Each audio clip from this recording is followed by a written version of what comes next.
ലോകപ്രശസ്ത ഫുട്ബോൾ താരം ക്രിസ്ത്യാനോ റൊണാൾഡോയുടെ പങ്കാളിയും മോഡലുമായ ജോർജിന റോഡ്രിഗസ് കുട്ടികൾക്കൊപ്പം ഫാത്തിമ തീർത്ഥാടന കേന്ദ്രം സന്ദർശിച്ചു. ദൈവമാതാവിന്റെ പ്രത്യക്ഷീകരണം നടന്ന പോർച്ചുഗലിലെ ഫാത്തിമ തീർത്ഥാടന കേന്ദ്രത്തിൽ സന്ദർശനം നടത്തിയ കാര്യം ജോർജിന തന്റെ ഇൻസ്റ്റഗ്രാം അക്കൗണ്ടിലൂടെയാണ് ഫോളോവേഴ്സിനെ അറിയിച്ചത്.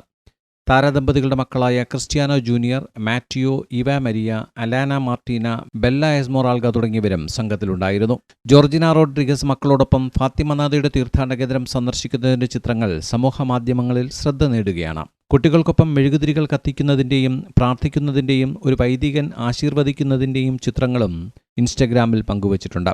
ഒരു വലിയ കൂട്ടം തീർത്ഥാടകർക്കൊപ്പം അവർ പ്രത്യക്ഷീകരണ ചാപ്പലിൽ പ്രാർത്ഥിക്കുന്നതും വ്യക്തമാണ്. ജോർജിന ഫാത്തിമയിൽ തീർത്ഥാടനം നടത്തുന്നത് ഇത് ആദ്യമായിട്ടല്ല. 2022 ഇവരുടെ ഇരട്ട മക്കളിൽ ഒരാൾ മരിച്ചപ്പോൾ ജോർജിന പ്രാർത്ഥനയുമായി തീർത്ഥാടനം നടത്തിയിരുന്നു. International desk, Vox news.